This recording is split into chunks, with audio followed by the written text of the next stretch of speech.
Bristol Community College, Mathematics with Dan Avedikian, Math 060, Topics in Developmental Mathematics, Section 3.6, Problem 18. This is Section 3.6, Problem 18. It says write the number as a decimal, and we have 42 over 80.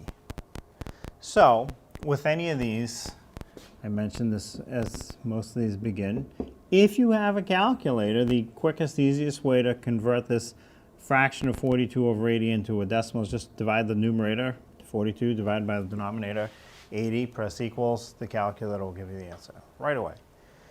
If you don't have a calculator, what you do is set up a division problem. So the denominator goes in front of the division symbol, the numerator, the 42 in this case, goes inside the division symbol, and you divide it out the long way. So 80 won't divide into 42. 42 is not big enough. So write it as a 42.0 and treat the number as if it's 420. Well, let's bring the decimal straight up to you. You have to do that. So 80 into 420, that's really big. So what you can do is just ignore the end zeros and really think, how many times will 8 divide into 42? We'll go in 5 times, because 8 times 5 is 40. So that'll get us pretty close. So 5 times 0 rather, is 0. Then 5 times 8 is 40. So I have 420 minus 400, that's 20. So that worked well. Did not go in evenly, so I have to do the process again. So since it didn't fit in evenly, add one more 0 under the division symbol, bring it straight down. So I'll put 20 with a 0 after it, becomes a 200. 80 divided into 200, it's fairly big, so again, to get a close idea, just assume you're dividing 8 into 20. So 2 times 8 is 16, that'll get me as close as I can go, because 3 times 8 is 24, it's gotten too big. So 2 was good. So I'll do 2.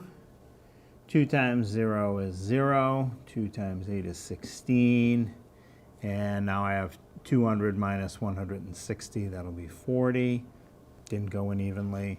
So same process, put another 0 under the division symbol, bring that 0 straight down next to the 40, it becomes a 400.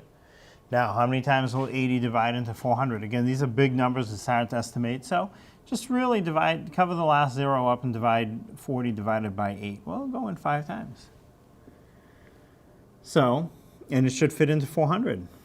So 5 times 0 is 0, 5 times 8 is 40, and it works. So I have 400 minus 400, which is 0. So the answer is 0.525. Now, some of you in doing the homework may have noticed I can reduce this fraction. Would that have changed my answer?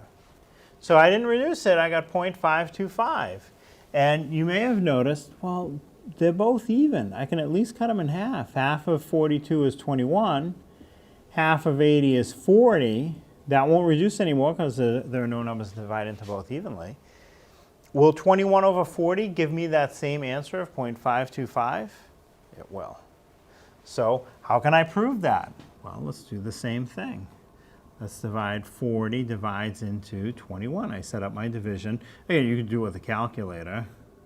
21 divided by 40. The calculator will tell you right away. Or if you don't have a calculator, put the numerator of my fraction, now the 21, inside the division symbol, the denominator, the 40 in front.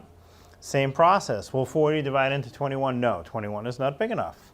So write it as 21.0, bring that decimal straight up, and treat the 21.0 as if it's a 210. Will 40 divide into 210? Yes, it will. How many times? It's tough to see because of the size of the numbers, so just cover up those last zeros and assume you're doing 4 divided into 21.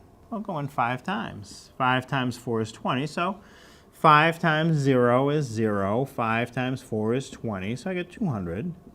210 minus 200 is 10. So it didn't go in evenly, so what I have to do is put another 0 into the division symbol, bring it straight down, becomes a 100. 40 will go into 100 twice. 2 40s is 80. A 3 would be 120, so that'd be too big. So it goes in twice. 2 times 0 is 0. 2 times 4 is 8. That's good. 100 minus 80 is 20. Still didn't go in evenly, so I have to create another 0 under the division symbol. Bring it straight down next to the 20, so it becomes a 200. Now, will 40 divide into 200? It will. Again, it's kind of big, so just pretend you can't see the last zeros, and you're really thinking of 4 divided into 20. It'll go in 5 times. 5 times 0 is 0. 5 times 4 is 20, so I get 200 minus 200 goes in evenly. 0.525, 0.525. It is the same, whether you reduce the fraction or not. So if you notice that it can be reduced, that's good. You're dealing with slightly smaller numbers, it'll be a little easier. If you don't notice that it reduces, it doesn't matter. You'll still get the right answer. And again, I say 0.525. If you'd like to have a 0 in front, 0.525, that's absolutely fine.